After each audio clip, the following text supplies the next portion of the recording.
අර දැන් එයාලා දන්නවනේ ඕගොල්ලෝ පොඩි ළමයි කියලා. ඉතින් ඔයාලා සමහරක් වෙලාවට මොකක් කර කිව්වම ඉතින් හා කියනවනේ. ඒගොල්ලෝ දන්නවා ඕගොල්ලන්ගේ ගෙදරට කොයි වෙලාවට වගේ ගියොත්ද සාමාන්‍යයෙන් ගෙදර මිනිස්සු ඉඳෙන්නේ. ඒ ආපු එක හොඳයි සතුටුයි. අද තමයි හම්බුණත් හම්බෙන්නේ නැත්තේ. දැන් තමයි ටියුට් එන්න පටන් ගන්නෙ. හරිද? ආපු එක හොඳයි සතුටුයි. නමුත් ආවා කියලා අනිත් ළමයි කලබල කරගෙන ඉන්න එපා. මේ එන ගමන් හෙට එනවා කිව්වලා බලන්න හොඳයි. නෑ අනිත් ඕකත් මේ පළවෙනි මාසේ දෙකේ තමයි ඕගොල්ලන්ගේ ගෙවල් එහෙම දැන් ඒ අර කුරිය කරන ඒ ආයතන හරහානේ යන්නේ.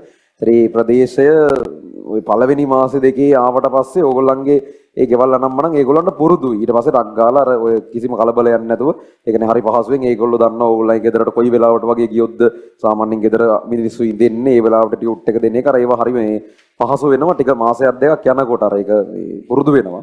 මුල් ටිකේ ඉතින් අර ඕගොල්ලන්ගේ ගෙවල් හොයාගෙන රස්සවල දීදී හොයාගෙන ඉන්න හොයාගෙන පොඩ්ඩක් අර පුරුදු වෙනකම් පොඩි මේ කරදරකාරී ගතියක් තියෙයි. අර සමහරක් මේ කුරිය කරන අය අර මෙහෙම කියන්න පුළුවන් අර මෙතෙන්ද එන්න පුළුවන් ද ටියුට් එක ගන්න වගේ කියලා. එහෙම ඕගොල්ලෝ යන්න ඕනේ නැහැ. හරිද? අර ඕගොල්ලන්ට එතෙන් යන එකේ විශේෂ කරදරයක් නැත්තම් ගිහිල්ලා ගන්න එක කමක් නැහැ. ඒගොල්ලෝ බැඳිලා ඉන්නවා ඕගොල්ලන්ගේ ගෙදර ගාවටම ඇවිල්ලා ටියුට් එක දීලා යන්න.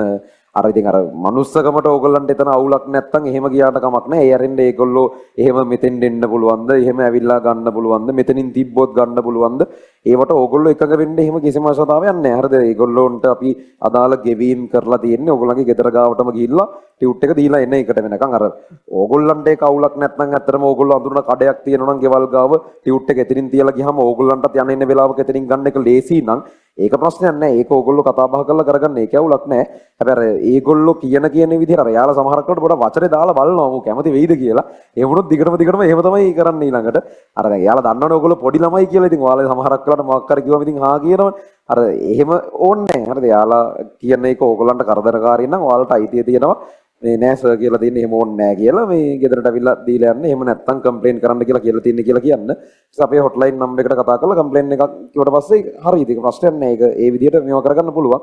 අර ඕගොල්ලෝ බලලා ඉතින් ඒක ඇත්තටම ඕගොල්ලන්ට ප්‍රශ්නයක් නැත්නම් ඒක ඔයාලටත් පහසුවක් නම් ඒ මිනිස්සයාටත් පහසුවක් නම් ඒක මානුෂික කාරණානේ.